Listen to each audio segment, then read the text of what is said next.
Well, obviously you're disappointed that you've been involved in a run out in the first place, but after that incident happened, the run out, one of the opposition players decided it was his right to come up to me and have a couple of comments. So I told him what I thought about his comments, and it seems like social media and whoever else, the media around, have decided that it was me having a go at Tamim, which is very untrue. And yeah, I'm pretty sure you could ask the whole of their team what happened, because I was pretty much in their huddle telling them what I thought. So opposition team player was Usman Khan? Oh, I'm not here to talk about other players and what it was. What happens on the field stays on the field. You know, it's got nothing to do with who the opposition player was. You know, it was between me and that player. And yeah, that's, you know, the end of it. Once the game's finished, you shake hands and you move on, and that's the end of it. Yeah, you were playing under the captaincy of Tamim Iqbal. My question is, how good as a captain, Tamim? Yeah, he's brilliant. He won it last year and was second on the log at the moment. He creates a fantastic atmosphere in the team. He leads by example with the way he scores his runs, and he's got a lot of really good leaders around him in Mushi and Mamadullah and guys like that to help him. So yeah, he's been absolutely fantastic. How much are you enjoying BPL? How much are you enjoying BPL this year? Yeah, it's a really good tournament. You know, this is my 5th year, I think it is, in the BPL. If I didn't enjoy it, I wouldn't come back. So yeah, it's been really good fun. It's nice when you're playing a team that's winning as well, and you're pushing for that trophy, and hopefully we can keep winning games of cricket and push. I mean, batting really well this tournament also, because last year he was the leading running scorer. This year also he's in form. So do you think that he can still play national team like Champions Trophy, or, though he already retired?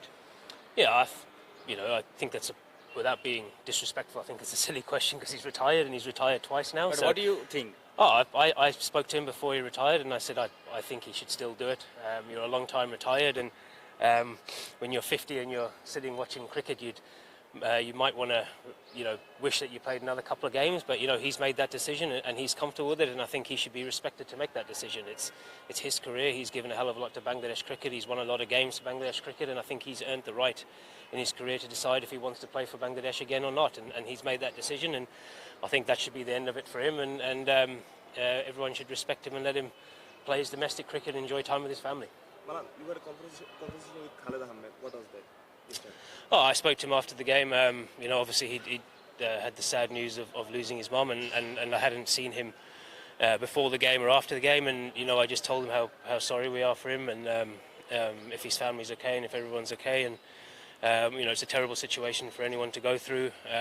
You know, so for him to still be coming out and playing and performing as he is, it's unbelievably strong from him, considering that such a big personal tragedy has happened in his life. Malan, are you surprised with the media trial that happened last night between the issue of you and Tamim? You were angry against each other. So the true matter is not like that.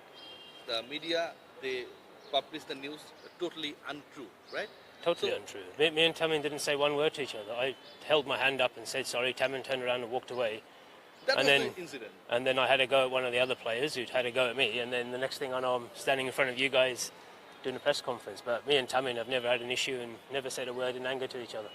And media said the opposition player that you had some hot words against the opposition player after getting Tamim out.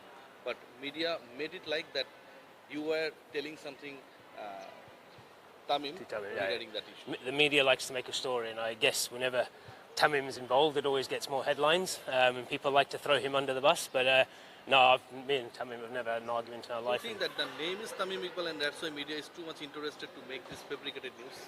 Yeah, maybe. You know, he's one of the biggest names in Bangladesh sport, and you know, he's been a hero to the country. So I guess anything that involves him will create a headline, and that's what newspapers and media want. They want clicks and headlines and people to read the news and create scandals. But no, once again, all I did was hold my hand up to Tamim, and there was nothing else said. We can say that the name of Tamim Iqbal is very much clickbait. I think it's very much clickbait. I think people use and like to create a story out of nothing. But yeah, once again, totally untrue. Tamim and I have never said a word in anger to each other.